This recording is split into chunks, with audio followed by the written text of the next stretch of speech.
When Yahuah said, I will put my Torah in their minds and write it on their hearts in Jeremiah 31:33, the Torah was never abolished.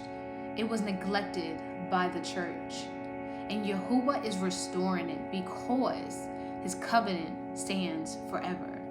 His people are awakening.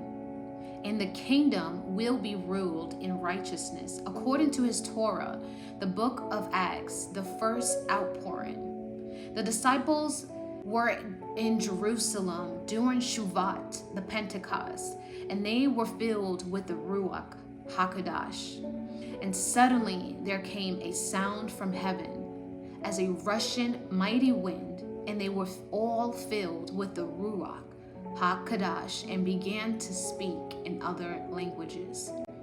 Peter stands up and declares, this is that which was spoken by the prophet Joel, and it shall come to pass in the last days, says, O Elohim, I will pour out my spirit upon all flesh. You see, the first revival was a foreshadowing of the greater outpouring in the last days, the one we are entering now.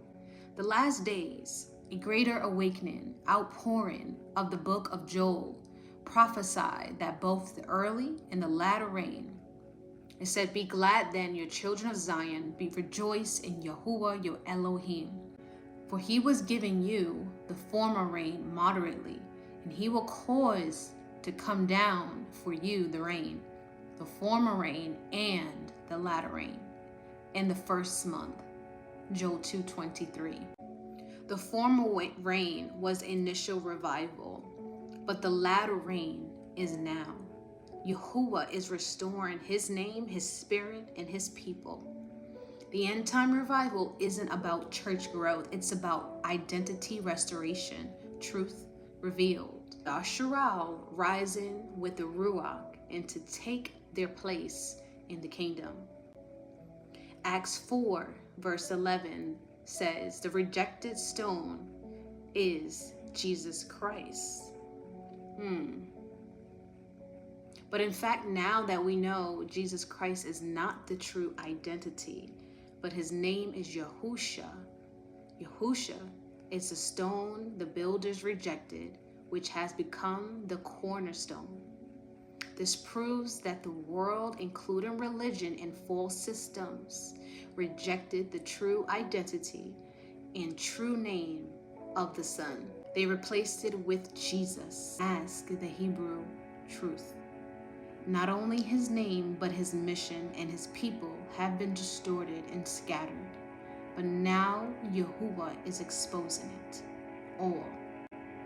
The cornerstone is being set again, not as Jesus as the church, but as Yahusha, the Lion of Judah, the covenant redeemer of Yashar'al. Think about this. How could people call on the name and then be saved unless Yahuah planned on a restoration in the latter days? This is what we are living in. This is the very essence of revival, returning to spirit and truth, the true name, word, and identity. This is not just revival for emotions, it's revelation. It's not just about fire falling. It's about truth rising.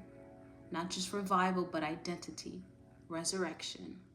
Not just grace, but justice and truth. Not just hope, but fulfillment of prophecy. They tried to erase, but a preserved remnant remained. This is the revelation being unsealed in our time.